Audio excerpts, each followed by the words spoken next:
আসসালামু আলাইকুম ওয়া রাহমাতুল্লাহি ওয়া বারাকাতুহু। প্রতিদিনের মতো আজকে লাইভে চলে আসছি। মাঝে মধ্যে দুই একদিন গ্যাপ যায়, তারপরেও লাইভে আসি। যেহেতু ফেসবুকে কাজ করি, লাইভে এসে বন্ধুদের সাথে একটু আড্ডা মারি। বন্ধুরা সবাই কোথায়, চলে আসেন, আপনাদের সাথে জমিয়ে আড্ডা মারি আসেন। তো কে কোথায় আছেন অবশ্যই লাইভে যুক্ত হয়ে যাবেন। লাইভে যুক্ত সকলকে শেখ লিমন ফেসবুক প্রোফাইলের পক্ষ থেকে আমি লিমন আন্তরিক অভিনন্দন জানাইতেছি। তো আপনারা যারা যারা যুক্ত হয়েছেন, আপনারা সবাই কেমন আছেন একটু কমেন্ট করে জানাবেন। আর আমার কথা কি স্পষ্ট ক্লিয়ার শোনা যাচ্ছে কি যাচ্ছে না তাও জানাবেন।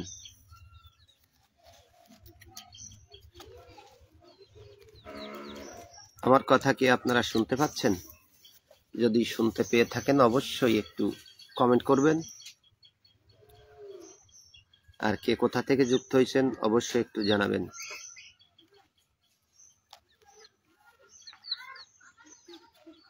আলহামদুলিল্লাহ ভালো আছি, আপনি কেমন আছেন?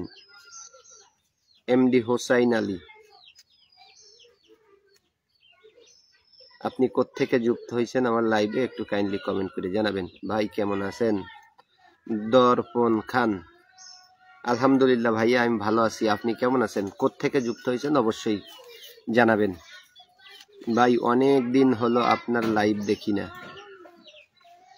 অনেক দিন না, আমি তো 2 দিন আগে লাইভ করছি। আমি ভালো আছি, ধন্যবাদ। দর্পণ খান রংপুর থেকে, ধন্যবাদ।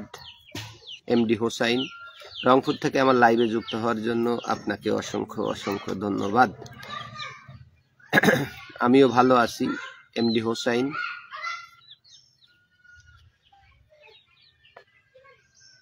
সব মিলাইয়া কিছু কথা আপনাদের সামনে বলার চেষ্টা করব, আশা করি ধৈর্য ধরে শুনবেন এবং আপনাদের মহামূল্যবান মতামত কমেন্টের মাধ্যমে জানাই দিবেন।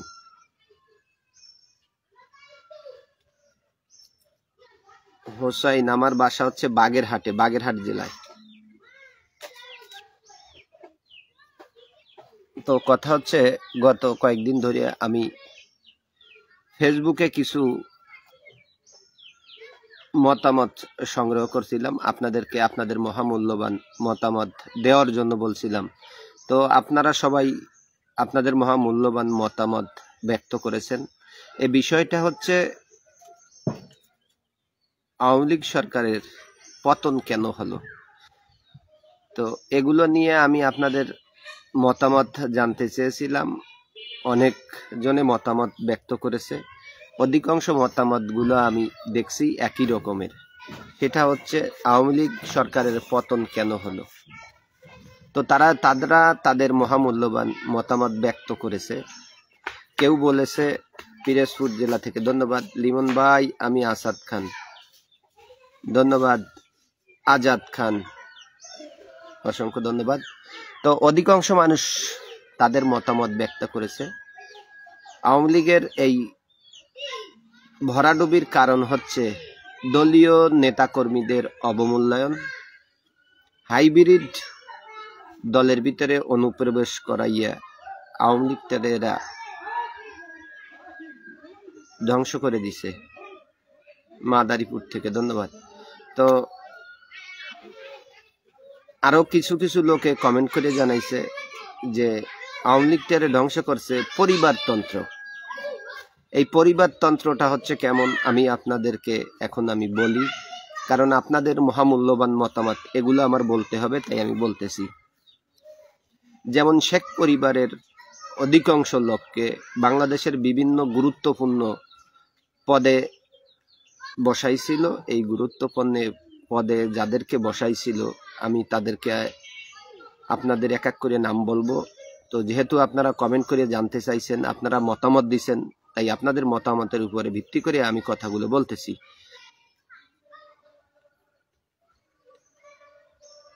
আমার গ্রামের নাম হচ্ছে হিজলা। যেমন আপনি ধরেন ঢাকার কথা বলি, ঢাকায় মেয়র বানাইছে ব্যারিস্টার তাপসকে, অথচ আগে পরে ব্যারিস্টার তাপসের রাজনীতিতে কোনো সংপৃক্ততা দেখি নেই, মানে ও কোনো রাজনীতির সাথে সংযুক্ত ছিল না, হঠাৎ উড়ে এসে জুড়িয়ে বসালো। যেমন ঢাকার রাজনীতি করত মেয়র হানিফ, তার একটা ছেলে আছে সাইদ খোকন, অত্যন্ত জনপ্রিয় একজন লোক। ঢাকার মেয়রের দায়িত্ব তাকে না দিয়ে এই ব্যারিস্টার তাপসকে ঢাকা দক্ষিণের মেয়র বানাইছে। এতে নাকি মানুষ ক্ষুব্ধ হয়েছে। এটা হচ্ছে আপনাদের মতামত, আপনারা যেগুলো কমেন্ট করছেন। দ্বিতীয় কথা হচ্ছে, সম্রাট নাম করে যুবলীগের একজন নেতা ছিল, আপনারা সবাই জানেন। সম্রাটকে সরিয়ে দিয়ে পরশকে যুবলীগের সভাপতি বানাইছে। নাম্বার 3, বিভিন্ন নায়ক নায়িকা গায়িকা যারা রাজনীতির ধারে কাছে নেই, বিভিন্ন হাটে বাজারে গান গাইতো, যেমন মমতাজবু ছোটবেলা 90 দশকের কথা আমি বলি, মোহাম্মদপুর বেড়িবাদে গান গাইতো। তো গানের যে সমস্ত ভাষা ছিল, আসলে এই ভাষাগুলো দিয়ে কথা বললে আপনারাই আমারে জুতো দিয়ে পিটাবেন। তো এই সমস্ত ভাষা দিয়ে গান গাইতে গাইতে, কারণ আমাদের দেশের মানুষ তো দেখছেন ভালো কথা মানুষ শোনে না, যার কথা উচ্চারণ হয় না, যে ভালোভাবে বলতে পারে না, তারে নিয়ে মানুষ টল করে, তারে নিয়ে মানুষ আনন্দ পায়। এজন্য মমতাজেরও দেখেন 4-5টা বিয়ে হয়েছিল, বেড়িবাদে গান গিয়ে বেড়াতো, মমতাজরে এমপি বানানো হয়েছে।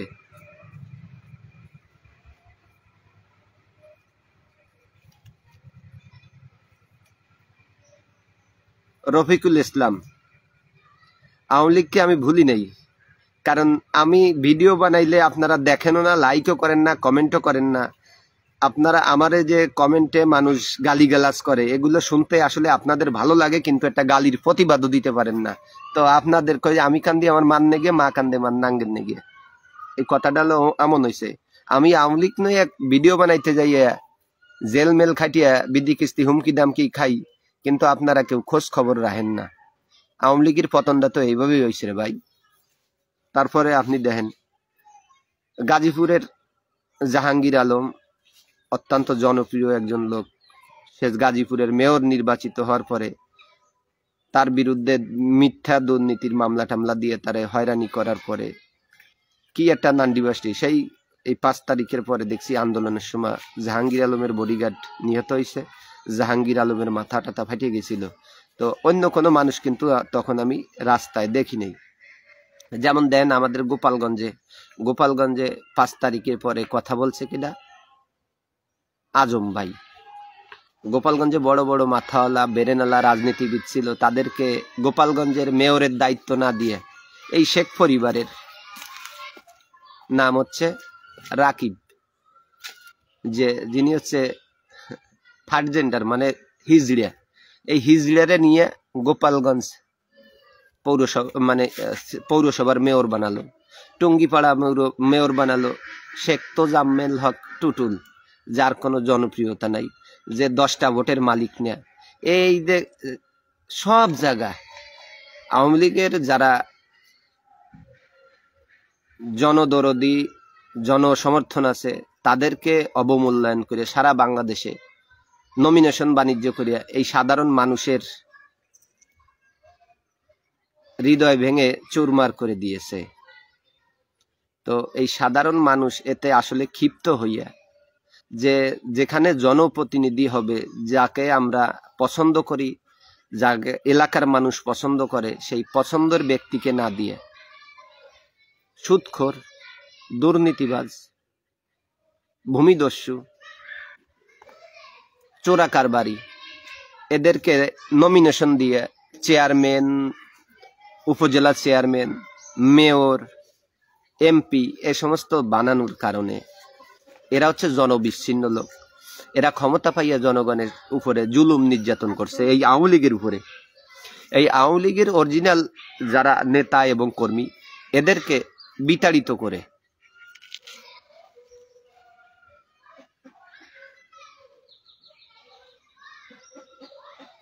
হলো অহংকার কারণ হলো। তো এই জনবিচ্ছিন্ন সুবিধাবাদী, ভূমিদস্যু, দুর্নীতিবাজ, এদেরকে নমিনেশন দেওয়ার পরে এরা আওয়ামী লীগের যারা দুর্দিনের কাণ্ডারি, যারা আওয়ামী লীগ করে, আওয়ামী লীগকে ভালোবাসে, শেখ হাসিনাকে ভালোবাসে, বঙ্গবন্ধুকে ভালোবাসে, দেশকে ভালোবাসে, এদের উপরে তারা জুলুম, নির্যাতন, মামলা, হামলা দিয়ে এদেরকে বাড়ি ছাড়া করছিল। এদেরকে বাড়ি ছাড়া করার কারণে এই 5 তারিখে আওয়ামী লীগের ভরাডুবি হয়েছে। এটা হচ্ছে আপনাদের যে কমেন্ট করছিলেন, আপনারা যে মতামত দিছিলেন, আপনাদের মতামতের কথা এত সময় আমি আপনাদের সামনে তুলে ধরলাম।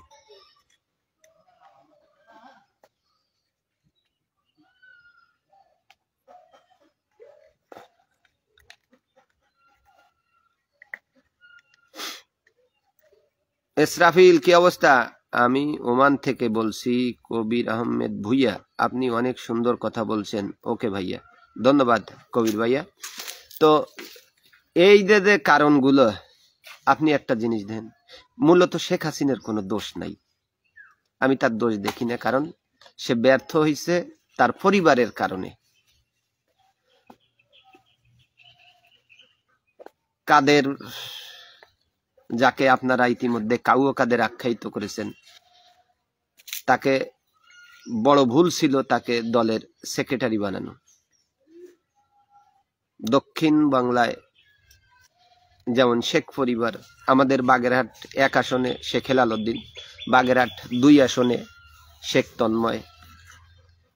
তো বাগেরহাট 2 আসন যেটা, ওখানে মীর পরিবার হচ্ছে খুব শক্তিশালী একটা পরিবার, তারা আওয়ামী লীগ করে গেছে সারা জীবন, তাদেরকে আউট করে দিয়ে শেখ হেলাল উদ্দিন এমপি তার ছেলেকে এখানে বসাইল। তারপরে বাগেরহাটে যারা প্রবীণ আওয়ামী লীগের রাজনীতি করত, যারা রাজনীতিবিদ, তাদেরকে দলের ভিতরে বিভিন্ন মামলা, হামলা, হুমকি দামকি দিয়ে দল থেকে বিতাড়িত করে যুবক ছেলেদেরকে দলের নেতৃত্ব। আচ্ছা শোনেন, শুধু যুবক হলে কিন্তু হবে না, বয়স্ক মানুষ, মুরব্বী মানুষ, জ্ঞানী, এরা কিন্তু খুবই জ্ঞান রাখে। বয়স্ক মানুষ, মুরব্বী মানুষ, এদের কথায়ও ওজন আছে, এরা সবকিছু বুঝে। অল্প বয়সী মানুষ কিন্তু অতটা বুঝে না। আসসালামু আলাইকুম ভাই, কেমন আছেন? ওয়ালাইকুম আসসালাম জাকারিয়াল হাবিব ভাই, ভালো আছি, আপনি কেমন আছেন? আসলে জনগণ আওয়ামী লীগ তাদের রাখে দৌড়ের উপর হাইব্রিডদের। হ্যাঁ, তো এই হাইব্রিড চাটুকার আজকে আপনি দেখেন ঢাকায় অবস্থা, ঢাকা ইউনিভার্সিটিতে যারা হেলমেট পরে ছাত্রলীগের আন্দোলন সংগ্রামে তাণ্ডব চালাইছে, তারা এক এক করে এখন শিবিরের বিভিন্ন হলের সভাপতি, সেক্রেটারি ছিল ছাত্রলীগের, এখন তারা দেখা যায় জামাতে ইসলামের, মানে শিবিরের বড় বড় নেতাকর্মী তারা। তো এগুলো সব টাকার বিনিময়ে এইগুলো করা হয়েছে। চাকরিতে দেখেন, পুলিশের একটা কনস্টেবলের চাকরি হতে গেলেও 10 থেকে 12 লাখ টাকা নিত ওই দালাল, এক শ্রেণীর দালাল। এমপি কোঠা, মুক্তিযুদ্ধ কোঠা, অমক কোঠা, তমক কোঠা, পশ্য কোঠা, এই সমস্ত দেহায় ঠেহাইয়ে দালালরা 12 লাখ 13 লাখ টাকা নিয়ে নিয়ে পুলিশের চাকরি দিছে, সেনাবাহিনীর চাকরি দিছে। এগুলো তো আমরা দেখছি, যে কোনো চাকরি। তো একটা স্কুলের মাস্টার নিয়োগ দিতেও 5 লাখ 7 লাখ 10 লাখ নিছে। একজন স্কুলের দপ্তরি নাইট গার্ড, তার চাকরি হইতেও কিন্তু 5-6 লাখ টাকা লাগছে। এই যে একটা অবস্থা, এই সব মিলিয়ে কিন্তু আওয়ামী লীগের পতন হয়েছে। তো এই না হলে কিন্তু ভাই হতো না। তো আমি এই যে আপনাদের কাছে যে এই যে কমেন্টে জানতে চাই যে আপনাদের মতামত, এগুলো কিন্তু সব আপনাদের মতামত। বিভিন্ন জনে বিভিন্ন প্রকারের মতামত দেয় যে আওয়ামী লীগের পতন কেন হলো, জেল মানুষটা দেশের জন্য এত কিছু করলো, রাস্তাঘাট, স্কুল কলেজ, ব্রিজ, সড়ক, মহাসড়ক, বিদ্যুৎ কেন্দ্র, পারমাণবিক বিদ্যুৎ কেন্দ্র, তারপরে এই সেনাবাহিনী তো নিজের মুখ থেকেই স্বীকার করছে যে জায়গা তারা আগে 1 বেলা ভাত খাইতো, এখন তারা 3 বেলা ভাত, মানে 2 বেলা ভাত খায়, 2 বেলা মাছ গোশ খায়। তো আগে কিন্তু তারা 1 বেলা ভাত খেত, 2 বেলা রুটি খেত। তো মাছ সারাদিনে মনে হয় 1 বার মাছ খেত, সপ্তাহে 1 বার গোশ খেত। এখন তারা 2 বেলাই মাছ আর গোশ খায়। তো যেখানে সেনাবাহিনীর প্রধান তিনি এটা স্বীকার করেছিল, কিন্তু তারপরেও এদের ভিতরে এত ক্ষোভ কিভাবে বাসা বাঁধলো? তো দেশের যারা গোয়েন্দা সংস্থার লোকজন ছিল, এগুলো হয়ে গেছিল সব দুর্নীতিবাজ, ঘুষখোর। কেন্দ্রের থেকে শেখ হাসিনা নির্দেশ দিত যে চেয়ারম্যান, এই যে দলে চেয়ারম্যানই নমিনেশন দেওয়া হলো, এই চেয়ারম্যানই নমিনেশনের সময় আসতো ডিজিএফআই, এনএসআই, এই সমস্ত লোকজন এসে কিন্তু এরা একটা করতো, মানে কার গ্রহণযোগ্যতা কেমন, কেডা সৎ লোক কেডা অসৎ লোক, এইগুলো তারা কালেক্ট করার জন্য মহল্লায় মহল্লায় ঘুরতো। তখন ওরা লাস্টে দেখার পরে দেখতো যে কার টাকা আছে, ওই টাকা আলা লোকের উপরে করতো, তার কাছে টাকা খাইয়ে তার নামে ভালো রিপোর্টটা দিত। আর যে অরিজিনাল ভালো মানুষ সে তো আর টাকা দিতে পারবে না, তার নামে বাজে একটা লিখে নিয়ে জমা দিত। দেখা যায় যে দুর্নীতিবাজ, সুদখোর, ভূমিদস্যু, সন্ত্রাস, এরা চেয়ারম্যান, উপজেলা চেয়ারম্যান নির্বাচিত হইয়া জনগণের উপরে জুলুম নির্যাতন। এমনও শুনছি একটা চেয়ারম্যানের পরিচয়পত্র আনতে গেলেও চেয়ারম্যান সাহেবের বলে 11টার আগে ঘুম ভাঙে না, 3 দিন 4 দিন চেয়ারম্যানের পাশ ঘুরে একটা জন্ম নিবন্ধনের সই, একটা চেয়ারম্যানের পরিচয়পত্র, এই যে এগুলো আনে লাগতো। আবার একবার বা 2বার গেলি বলতো আমি কি তোমার ভোটে চেয়ারম্যান হয়েছি। এই সব মিলিয়ে ভাই এই আওয়ামী লীগের পতন হয়েছে। এটা হচ্ছে আপনাদের মহামূল্যবান কথা, আপনারা কমেন্ট করে করে যা আমাকে জানান আমি সেটাই বললাম। তো আল্লাহ যদি কোনোদিন মুখের দিকে তাকায়, এই দুর্নীতিমুক্ত একটা দল গঠন, আওয়ামী লীগকে দুর্নীতিমুক্ত গঠন করা হবে। যেহেতু জাতির জনকের হাতে গড়া বাংলাদেশ আওয়ামী লীগ, এই দলটাকে আমরা ধরে রাখতে চাই। এই জন্য ধরে রাখতে হলে সৎ এবং যোগ্য লোকদেরকে দলে স্থান দিতে হবে। দুর্নীতিবাজ, সন্ত্রাস, ভূমিদস্যুদেরকে প্রতিহত করতে হবে। ওই যে দুষ্টু গরুর থেকে শূন্য গোয়াল অনেক ভালো, তো দুষ্টু গরু গোয়ালই রাখা যাবে না। এই জন্য পতন হয়েছে নাকি বেশি বেশি। আসলে আমরা বেঈমান, আমাদের ভালো যে করবে তাকেই আমরা দিয়ে দেব। হ্যাঁ দর্পণ খান, আসলে তো আমরা বেঈমান। এই যে আজকে কালকের থেকে একটা ভিডিও আমি দেখতেছি, ডক্টর মোহাম্মদ ইউনূসের একটা ভিডিও ইংলিশে, উনি নাকি মহানবী হযরত মুহাম্মদ সাল্লাল্লাহু আলাইহি সাল্লামকে কটূক্তি করিয়া ওই কথাগুলো বলছে। তো ওই ভিডিওগুলো আমি আমি তো আর ইংরেজি বুঝি না, বিভিন্ন জায়গায় শিক্ষিত লোকের কাছে দিলাম, তাদের কাছে আমি বললাম যে ভাই এই ইংরেজিতে কথাগুলো কি বলছে আপনি আমার একটু বুঝাই বলেন। তো কয়েকজনেই বললো যে হ্যাঁ উনি নবী করিম সাল্লাল্লাহু আলাইহি সাল্লামকে নিয়ে কটূক্তি করেছে। এই ভিডিওটা কি আপনারা দেখছেন? আসসালামু আলাইকুম কলিজার ভাই, কেমন আছেন? ওয়ালাইকুম আসসালাম সৈয়দ হাবিব, ছোট ভাই ভালো আছি। বড় ভাই আমি মনে করি উলামায়ে ইকরাম বিপক্ষে যাওয়া ইসলামের বিরুদ্ধে অনেক কাজ করা। আচ্ছা হাফেজ জাকারিয়া আল হাবিব, আপনি কি এই ভিডিওটা দেখছেন? ডক্টর মোহাম্মদ ইউনূস যে নবী মোহাম্মদ সাল্লাল্লাহু আলাইহি সাল্লামকে নিয়ে কটূক্তি করছে। তারপর কিছু কিছু মানুষ কমেন্ট করছে আলেম বিদ্বেষী মনোভাবের কারণে শেখ হাসিনার পতন হয়েছে। কেউ কেউ কমেন্ট করছে বরিশাল সিটি কর্পোরেশনের নির্বাচনের সময় পীর সাহেবকে মারাত্মকভাবে রক্তাক্ত আহত করা হয়েছিল। তখন উনি, আমি দেখছি 2 হাত তুলে আল্লাহর কাছে দোয়া করেছি যে আল্লাহ তুমি এই সরকারের পতন এমন ভাবে ঘটাও যা দেখিয়া আমরা খুশি হই। আজকে আমার রক্ত ঝরাইছে। তো আলেম ওলামা এরা হচ্ছে ইসলাম প্রচার করে, ইসলামের এরা হচ্ছে ধর্মযাজক। যেহেতু সৃষ্টিকর্তা একজন আছে রব্বুল আলামিন, মানুষের মনে কষ্ট দিলে মানুষের সুখ হয় না।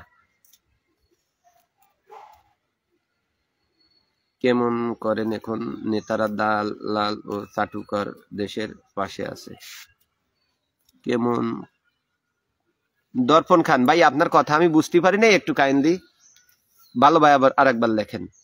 তো প্রিয় বন্ধুরা আমার, আপনারা যারা আমার এখানে আসছেন, আমার কথা শুনতেছেন, আপনাদের কাছে একটা অনুরোধ করব, আমার আইডিটা একটু কপি লিঙ্ক করে দিবেন। কারণ দেখছি ফেসবুক লেখছে কপি লিঙ্কের জন্য।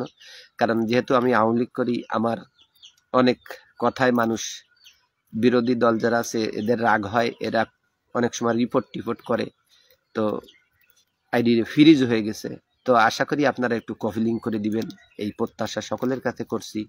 আর আপনারা সবসময় আপনাদের আমি মহামূল্যবান কিছু মতামত, এই যে আমি যে কথাগুলো এখন বললাম যে আওয়ামী লীগের পতন কেন হয়েছে, কিছু মানুষ যে মতামত দিছে, এই মতামত তুলে ধরছি। অবশ্যই আপনারা আপনাদের মতামত ব্যক্ত করবেন। এই মতামতে কিন্তু অনেক কাজ হয়। যখন উপরস্থ কোনো মানুষ এই কমেন্টগুলো দেখে, কমেন্টগুলো কিন্তু সবাই দেখে যে কে কি লেখলো, যে এই লোকটা এ জিজ্ঞেস করছে মানুষ কি লেখছে, এর মতামতের উপর ভিত্তি করে কিন্তু দল সাজানো হবে। সিরাজগঞ্জ থেকে বলছি ভাই, কি অবস্থা রাজনীতির, কি আর অবস্থা ভাই, আল্লাহ ভরসা। সত্যি কথা বলতে নাই বললে আমি ওই দল করি নয়, ওই দল আসলে আমি কোন দল করি না, সত্যি তাই বলি ভাই, সত্য কথা করি তো রাজনীতি, কারণ রাজনীতি করি মানুষের জন্য, মানুষের মঙ্গলের জন্য। তো নিজের পকেট ভরার জন্য, নিজের সন্তানদেরকে বিদেশে রেখে লেখাপড়া করব, আর এই দেশের মানুষের উপরে কর্তৃত্ব করে দেশের টাকা বিদেশে পাচার করব, এটা তো রাজনীতি না ভাই। এই জন্য তো এই অবস্থা ভাই, পলাইছি কি খালি খালি, এই কারণেই পলাইছি। এখন ওই যে সত্যি কথায় বন্ধু বাজার গরম বাতে বিলাই, সত্যি কথা কলি মিয়া পিঠের চামড়া নাই, বুঝছেন? তো যারা যারা আমার লাইভটা দেখতেছেন সকলকে ধন্যবাদ জানাচ্ছি। আমার কথাগুলো আপনারা ধৈর্য ধারণ করে শুনতেছেন। তো আপনারাও আপনাদের মহামূল্যবান মতামতগুলো ব্যক্ত করবেন। তো আপনারা দেখেন আমার ইসির লিঙ্ক কি, ডক্টর ইউনূস কি বলেছে নবী মোহাম্মদ রাসূলুল্লাহ সাল্লাল্লাহু আলাইহি সাল্লামকে নিয়ে, এই যে কুটুক্তি করলো, দেশের আলেম সমাজ আজ চুপ কেন? দেশের মুসলিম 90-95% মুসলিম, এরা আজকে চুপ কেন? এই কথাগুলো উনি কেন বলল? তো আমি বিভিন্ন শিক্ষিত মানুষদেরকে দেখাইছি, তারা বলছে হ্যাঁ, নবী করিম সাল্লাল্লাহু আলাইহি সাল্লামকে নিয়ে উনি কটূক্তি করেছে। তো আশা করি আপনারা ভিডিওটা দেখবেন। সিরাজগঞ্জ থেকে বলছি, অবস্থা রাজনীতি। বুলবুল, তুমি কেমন আছো মামা?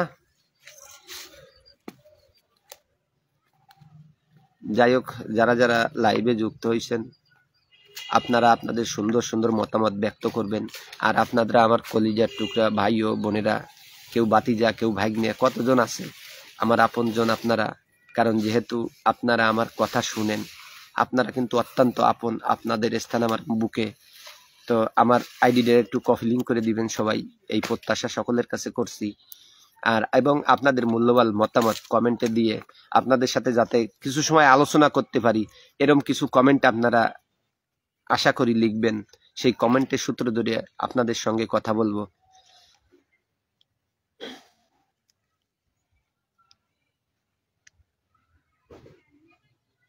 তো সকলকে সুন্দর সুন্দর কমেন্ট করার জন্য অনুরোধ করছি। আলহামদুলিল্লাহ ভালো, আপনি কেমন আছেন? আলহামদুলিল্লাহ মামা, আমি ভালো আছি।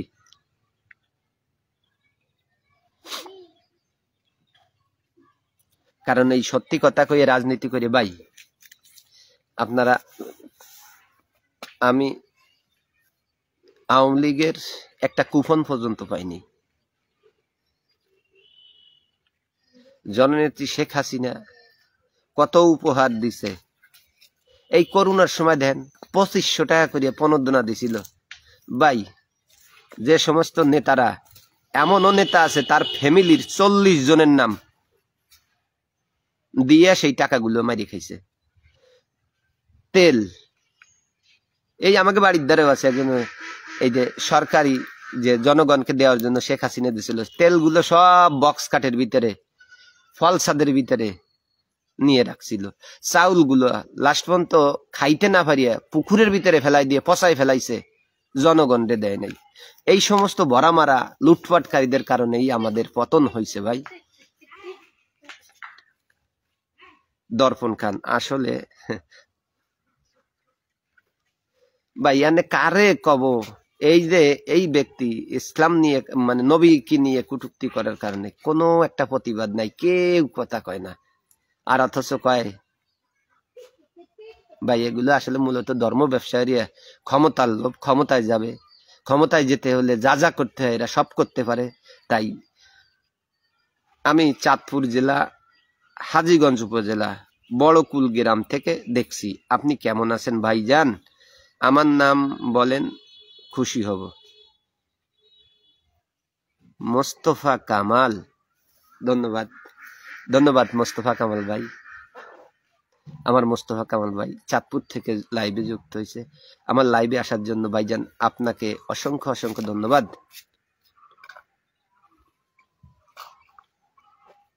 ভাই আমগো, হ্যাঁ দিছিল, শেখ হাসিনা দিছে। শেখ হাসিনার দোষ আমি কোনোদিন দেব না, কারণ শেখ হাসিনার দোষ করে নাই, দোষ করছে আমার মতো যারা দলের চামচা, দালাল, হাইব্রিড, দুর্নীতিবাজ, এইগুলোর কারণে সোনার বাংলা ছেড়ে তাকে ভারতে আশ্রয় নিতে হয়েছে। কাশিয়ানি থেকে দেখছেন মাসুম বিল্লাহ, ধন্যবাদ ভাইজান কাশিয়ানি থেকে যুক্ত হওয়ার জন্য। ভাই আমি সৌদি আরব আছি, সঠিক জানি না কি ধরনের। ভাইজান আপনি দেখেন আমার এই যে লেখা আছে ইংরেজিতে, তো ইংরেজিতে তো আমি বলতে পারবো না, আমার ওই যে কিছু লেখা আছে, তাতে যে ভিডিও লিঙ্ক দেয়া আছে, কমেন্ট বক্সে ভিডিও লিঙ্ক দেয়া আছে, আপনি দেখলে ওখান দিয়ে দেখতে পারবেন। আওয়ামী লীগের কিছু খাই খাই নেতাদের জন্য ত্যাগী নেতারা আজকে অসুবিধায়, ইনশাল্লাহ ধৈর্য ধরেন, অপেক্ষা করতে হবে। হ্যাঁ জি ভাইজান সেলিম শেখ, এই খাই খাই না ভাইজান, সব কি কব দুর্নীতি বা চোর বদমাইশ গুলো আওয়ামী লীগের ভিতরে ছিল, কারণ এরা যে দল দেয়ালে ক্ষমতায় দেয় এরা সেই দলে যে নেতা হয়। তো আসলে রাজনীতি কি, এর নাম মনে হয় রাজনীতি, আমি এটা ভালো বুঝি না। আমি সবসময় বুঝি যে রাজনীতি করতে হবে দেশের জন্য, দেশের মানুষের জন্য। এরা রাজনীতি করে, এদের সন্তান সব দেখেন আমেরিকা, লন্ডন, কানাডা বেগম পাড়া বানায় বানায় থুয়েছে, আর এই দেশে রাজনীতি করি হাজার হাজার কোটি টাকা সেই জায়গায় পাচার করছে। দোষ হয়েছে কার? শেখ হাসিনা। আরে শেখ হাসিনা যাওয়ার সময় তো তার রান্না করা ভাত গুলো খাইতে পারে নাই, এদেশের মানুষ তারে খাইতে দেয় নাই, সে তো খালি হাতেই চলে গেছে।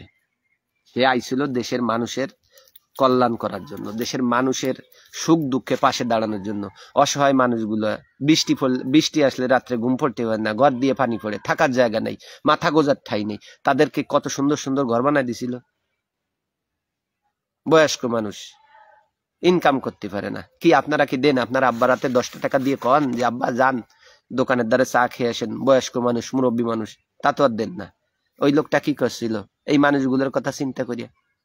তাদেরকে বয়স্ক ভাতা দিছিল, তারা দোকানের দ্বারা যত চা খাতো আর শেখ হাসিনার বদনাম করত, তারপরেও ঠিক ছিল। বিধবা মানুষ, স্বামী নাই, অসহায়, তাদেরকে ভাতা দিচ্ছে। এই যে আমাদের ছাত্র ছাত্রীরা স্কুল কলেজে লেখাপড়ে, তাদের উপবৃত্তি দিছে, তাদের ভবনগুলো দৃষ্টিনন্দন বানাইছে, যাতে সুন্দর বিল্ডিং এ সুন্দর পরিবেশে তারা লেখাপড়া শিখে মানুষের মতো মানুষ হয়। হইলটা কি? এ দোষ কিন্তু আমাদের দলের সাধারণ শিক্ষার্থীদের কোনো দোষ নাই, কারণ ওই যে চাকরি, সে কেডা, তার দেহার কোনো দরকার নাই। টাহা যদি 12 লকায় পুলিশের কনস্টেবল হতে পারবা, টাহা দেবা 14 লাখ সেনাবাহিনীর চাকরি পাবা, টাহা দেবা 10 লাখ মাস্টারের চাকরি পাবা, টাহা দেবা 3 লাখ স্কুলের নাইট গার্ড, প্রাইমারি স্কুলের নাইট গার্ড 3 লাখ 4 লাখ। শহীদের লাগবে, সে শহীদের নীতিগুলো 2-3 লাখ টাকা ঘুষ, এই দিয়ে দিয়ে এই শিক্ষিত সমাজটা, এরা তখন সবাই তো দেখছে, সবাই শুনছে যে টাকার বিনিময়ে লেখাপড়া শিখে কষ্ট করিয়া এত পরিশ্রম করে লেখাপড়া শিখলাম, ভালো রেজাল্ট করলাম, আমার চাকরি হয় না, অথচ পিছনের বেঞ্চে বসা ছেলেটা টাকার জোরে, তার বাপের টাকা আছে, সুদে টাকা নয়, এর টাকাও টাকা দিয়ে তার চাকরি হয়ে গেছে, কিন্তু এত কষ্ট করে লেখাপড়া শিখে ওই ছেলেটার চাকরি হয় নাই। আস্তে আস্তে আস্তে আস্তে মানুষের ভিতরে ক্ষোভের সঞ্চয় হয়েছে, শেষে তো এক সময় সব মিলে অ্যাটেম বোমার মতো হয়েছে, আর সুবিধাবাদী লোক তখনই ওখানে টোপ ফেলাইছে। কি কইছি বুঝছেন? যারা ক্ষমতার জন্য এতদিন ওত পেতেছিল তারা ওই সুযোগটা তখন কাজে লাগাই দিছে টাস করিয়া। ভাই আমাকে দেশের পরে বাসা দিতে হয়। হ্যাঁ, পাট বুননির পরে পাটের ভিতর দিয়ে খেজ বাঁচতে হয়। খেজগুলো যদি না বাসা হয় অরিজিনাল পাটগুলো কিন্তু বড় হতে পারে না। তো আর আমাদের আওয়ামী লীগের ভিতরে কিন্তু ওটাই হয়েছিল। দলে যারা শিক্ষিত দেন না, এমন মানুষই সংসদ সদস্য, ওই যে সংরক্ষিত মহিলা আসনে যে বানান করিয়ে করিয়া সংসদে যাইয়ে পড়ে।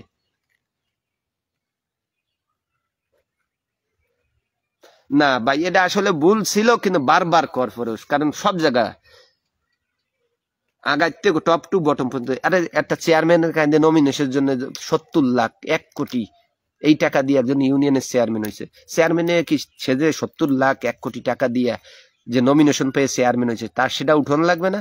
সেটা উঠাতেই গেছে কয়েন দিয়ে আমার আপনার তাস আসে চুরি মারি খেয়ে দাইছে। তো এটা কি তাকে দেখা উচিত ছিল না?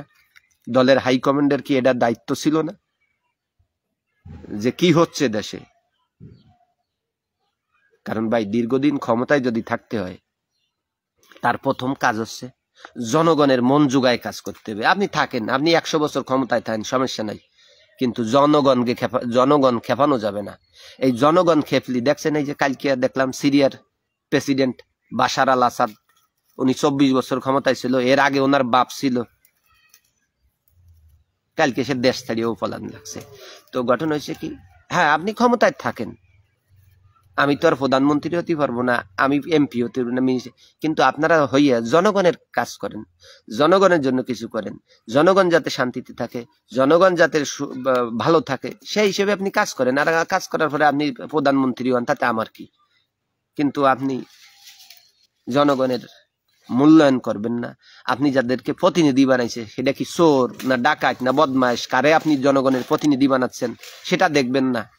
এই জন্য ভাই আমাদের কপালে এই দুই অবস্থা।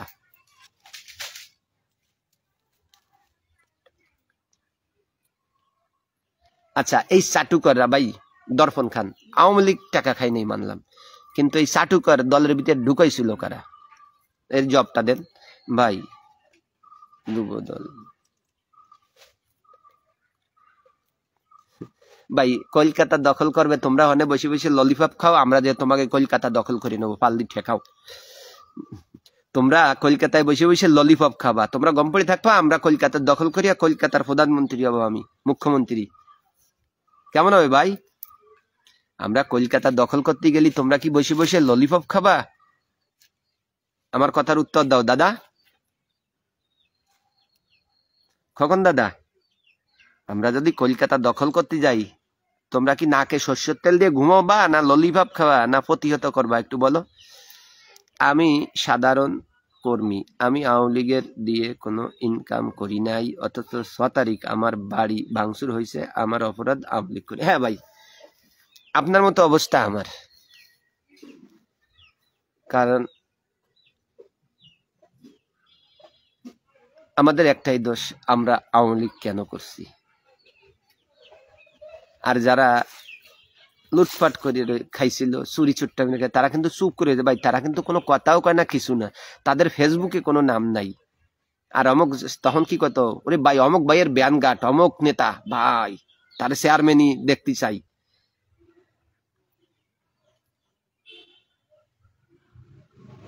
বাবু, হ্যাঁ মামা ঠিক বলছে, আমাদের দেশে চোরে ভরে গেছে, এই চোর খালি বাড়ে, কমে না, চোর খালি দিন আর দিন বাড়ে।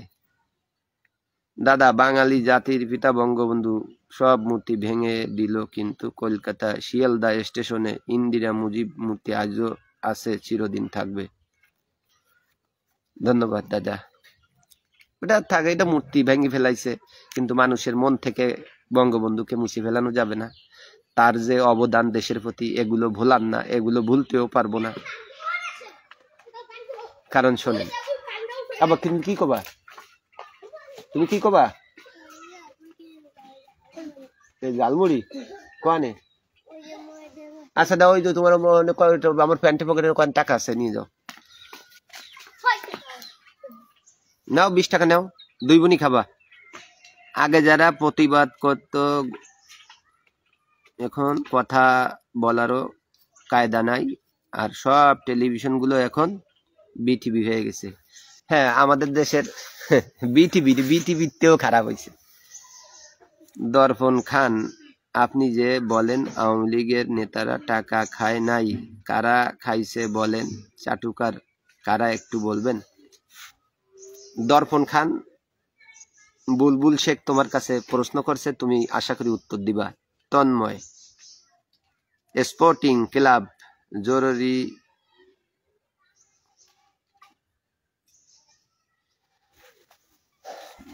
কাম ব্যাক তো করবে। দুর্নীতিবাজ, হাইব্রিড, ভূমিদস্যু, পরের সম্পদ লুটপাটকারী, এদেরকে দিয়ে কি আর সম্ভব? তাই আওয়ামী লীগ যদি ঘুরে দাঁড়াইতে হয়, আওয়ামী লীগের ভিতরে নতুন গঠনতন্ত্র কায়েম করতে হবে। দল থেকে দুর্নীতিবাজ, হাইব্রিড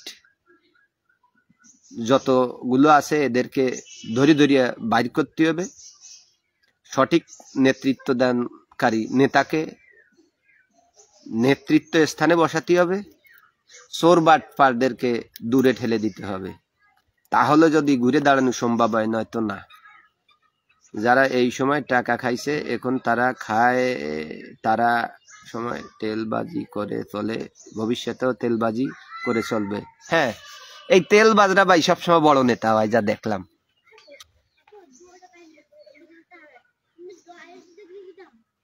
কয়টা কো নেছো তো নেও। এই চাটুকার তেলবাজ সবসময় দেখি এরা বড় বড় নেতা হয়, কিন্তু যারা আসলে নিয়ারেস্ট, দেশকে ভালোবাসে, দেশের মানুষকে ভালোবাসে, তারা কোনোদিন নেতা হতে পারে না, তাদের কোনো মূল্যায়ন থাকে না। আচ্ছা বলেন, সম্রাটের মতো লোক যদি ঢাকার শহরে প্রতিষ্ঠিত থাকতো, সে জেল খাটাইয়া তারে শেষ করে দিল, তাহলে ঢাকার শহরে কিছু কইতে হলে এত তাগে তা কিন্তু সম্ভব ছিল না। সাইদ খোকন যদি ঢাকার মেয়র থাকতো, তো ঢাকা এত দখল করা এত সোজা হতো না।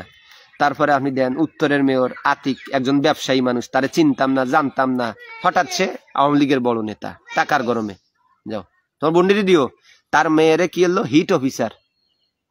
আচ্ছা, তা হিট অফিসার খায় না মাথায় নয় ভাই, এক গাদি ঠেয়া বেতন।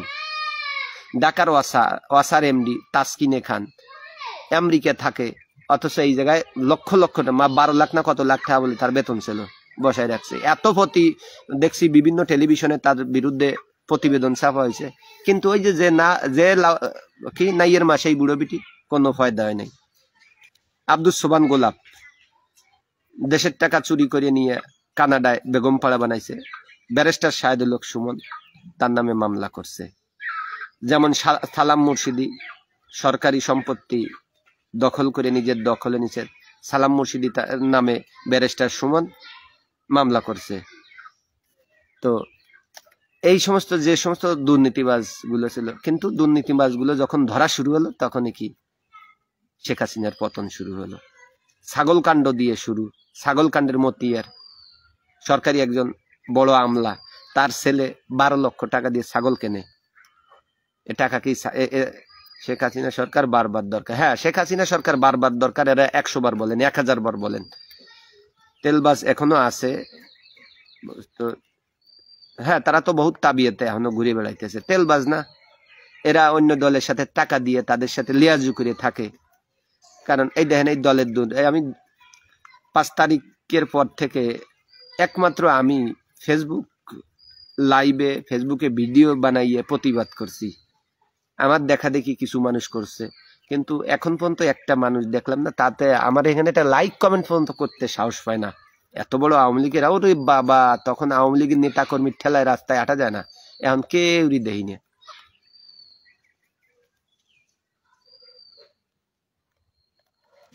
আমার নেটওয়ার্কের সমস্যা, তন্ময় স্পোর্টিং ক্লাব, নেটওয়ার্কের সমস্যার কারণে আমি কলে কেউই উঠাইতে পারতেছি না। মনে কিছু করা যাবে না।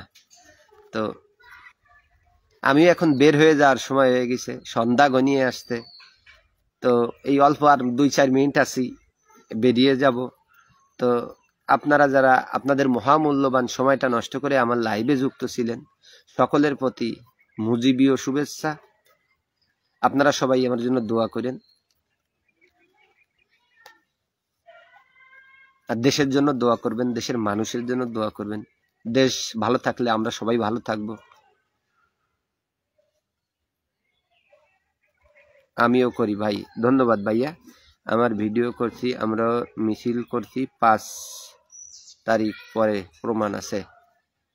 5 তারিখের পরে মিটিং করছো, মিছিল করছো, হ্যাঁ প্রমাণ আছে। ভালো কথা, ভালো কাজ করছো, ধন্যবাদ।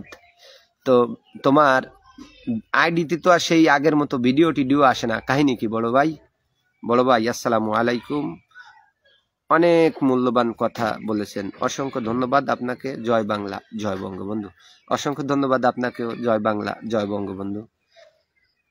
কারণ শেখ হাসিনার জন্য মায়া লাগে, শেখ হাসিনার জন্য মন কাঁদে, এ দেশের মানুষের জন্য কত কি করলো।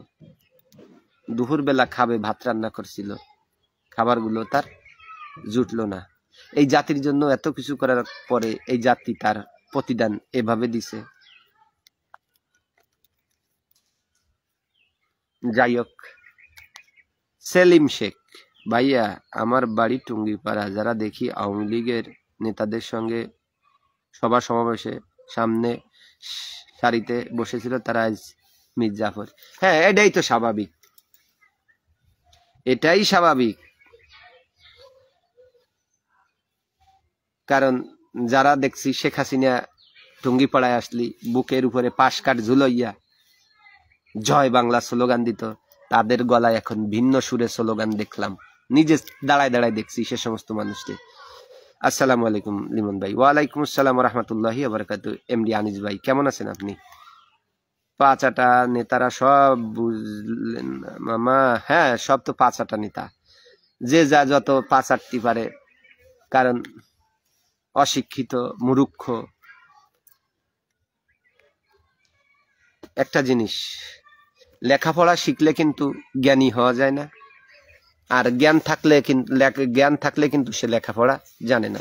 যেমন কাজী নজরুল ইসলাম, বিদ্রোহী কবি, উনি কিন্তু অত লেখাপড়া জানতো না, কিন্তু তার লেখা, তার কবিতা, তার যে সমস্ত রচনা, এগুলো পড়িয়ে পড়িয়ে মানুষ কিন্তু বিসিএস ক্যাডার হয়। তো জ্ঞান এক জিনিস, শিক্ষা আর এক জিনিস। দামা বরিয়ে শিক্ষিত হলে জ্ঞান থাকে না, আর যার ভিতরে জ্ঞান আছে তার দামা বরিয়ে শিক্ষিত হওয়ার প্রয়োজন হয় না। ভাই আসলে আওয়ামী লীগ কখনো পালায় নাই, আমি আপনার সাথে আছি, আপনি দয়া করে আমার আইডিতে একটু ঘুরে দেখবেন। ধন্যবাদ। দর্পণ খান, কেমন আছেন? এমডি মাসুদ ভাই, আলহামদুলিল্লাহ ভালো আছি, আপনি কেমন আছেন? কেমন আছেন ভাই? আলহামদুলিল্লাহ ভালো আছি, আলহামদুলিল্লাহ, আল্লাহ পাক ভালো রাখছে। লিমন ভাই, আপনি কেমন আছেন? আলহামদুলিল্লাহ। আনিস ভাই, আমি আপনাদের দোয়া ও ভালোবাসায় আলহামদুলিল্লাহ ভালো আছি। আসসালামু আলাইকুম লিমন ভাই, কেমন আছেন? আমি সৌদি আরব থেকে বলছি। জয় বাংলা, জয় বঙ্গবন্ধু। এই স্লোগানটা শুনলে কলজেটা ঠান্ডা হয়ে যায়। তো আগে দেখতাম মুজিব কোট গায়ে দিয়ে, ওরে বাবা, নেতার অভাব নাই। এখন এটা মুজিব কোট গায়ে দেওয়ার মতো মানুষ দেখিনি। কোথায় মুজিব আদর্শের সৈনিক গুলো? তোমরা যদি রাজপথে নামো তাহলে রাস্তায় কি আর মানুষ থাকে? আলহামদুলিল্লাহ শেখ রাসেল, আমি ভালো আছি, আপনি কেমন? বাংলা ওয়াশ ইদ্রিস ভাই সাহেব, আসসালামু আলাইকুম। ভালোবাসা বিনিময় করি, ধন্যবাদ ইদ্রিস ভাই। বাংলা ওয়াশ, এই যে ইদ্রিস ভাই, ইনি হচ্ছে আওয়ামী লীগের ভীষণ বড় একজন মাঠ পর্যায়ের কর্মী। দলের কথা বলে, দেশের কথা বলে, দেশের মানুষের কথা বলে। আপনারা এই বাংলা ওয়াশ ইদ্রিস ভাইয়ের সাথে ফলো দিয়ে ইদ্রিস ভাইয়ের পাশে থাকবেন। সে আওয়ামী লীগের একজন কর্মী, আওয়ামী লীগ করার কারণে ইদ্রিস ভাই আজ বাড়ি ছাড়া। আল্লাহ তার 4-5টা মেয়ে দিছে, এই মেয়েদেরকে রাখিয়া সে আজ পলাই বেড়ায়, এখানে এখানে এখানে সেখানে বনে জঙ্গলে ঘুরে বেড়াইতেছে। অথচ ইদ্রিস ভাই কিন্তু 1 টাকা মাইরে খায়নি। ওর বাড়ি তো নোয়াখালীতে একটু বেশি ঝামেলা। ও আওয়ামী লীগ, কট্টরপন্থী আওয়ামী লীগ। এই কট্টরপন্থী আওয়ামী লীগ হওয়ার কারণে ইদ্রিস ভাই আজ বাড়ি ছাড়া, বাড়ি আসতে পারে না, জীবন নাশের হুমকি। বাড়ি আসতে হলে তার কাছে 12 লাখ টাকা না 10 লাখ টাকা চাইছে, যদি 10 লাখ টাকা দিতে পারিস বাড়ি আসবি, নয় তোরে মারি ফেলাবো। ওই যে হচ্ছে সেই ইদ্রিস ভাই। তো আশা করি ইদ্রিস ভাইয়ের পাশে আপনারা থাকবেন, ইদ্রিস ভাইয়ের জন্য দোয়া করবেন, আল্লাহ যেন তার নেক হায়াত দারাজ করে। আপনি কেমন আছেন? আলহামদুলিল্লাহ রাসেল ভাই, অনেকে চামড়ার মুখ দিয়ে অনেক কিছু বলছে, কিন্তু দুঃখের বিষয় হলো দাদা, দিদিরা প্রসাব করে দিলে চামড়ার মুখে দাদা অনেকজনে অনেকটা বলে। আপনি দেখবেন খালি কলস যেটা, সেটা খুব বেশি বাজে, আর যে কলসটা ভরা থাকে ওটা বাজে না। তো ওই যে কেডা কি কলো, ও কথা শুনিয়ে কাম নাই। কারণ যাকে জ্ঞান বুদ্ধি কম, জ্ঞানে বোধে খাটো, তারা আরো একটু লাফায়। পরের বাড়ির ভাত খেয়ে মানুষ হয়েছে। তো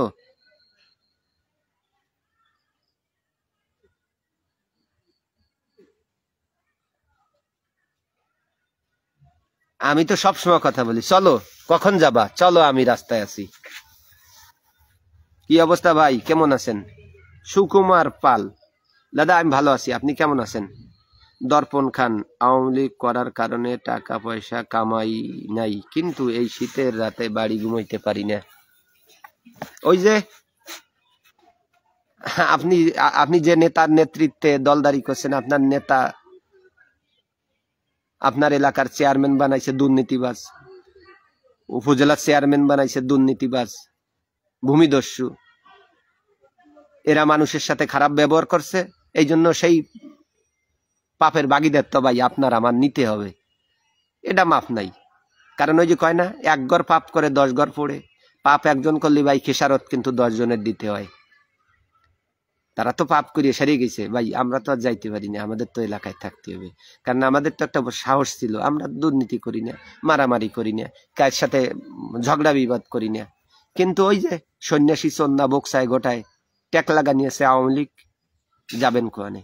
তো ধৈর্য ধারণ করেন, আল্লাহর উপরে ভরসা রাখেন, বেশি বেশি আল্লাহর কাছে ইস্তেগফার পাঠ করেন, সমস্ত বিপদ থেকে আল্লাহ আমাদেরকে হেফাজত করবে। তো যাই হোক, এত সময় আপনারা আমার লাইভে যুক্ত ছিলেন, যারা যারা যুক্ত ছিলেন সকলকে আন্তরিক অভিনন্দন, ধন্যবাদ জানিয়ে আজকের মতো শেখ লিমন ফেসবুক প্রোফাইল থেকে আমি লিমন বিদায় নিচ্ছি। জয় বাংলা, জয় বঙ্গবন্ধু, জয় হোক এদেশের মেহনতি মানুষের। আসসালামু আলাইকুম।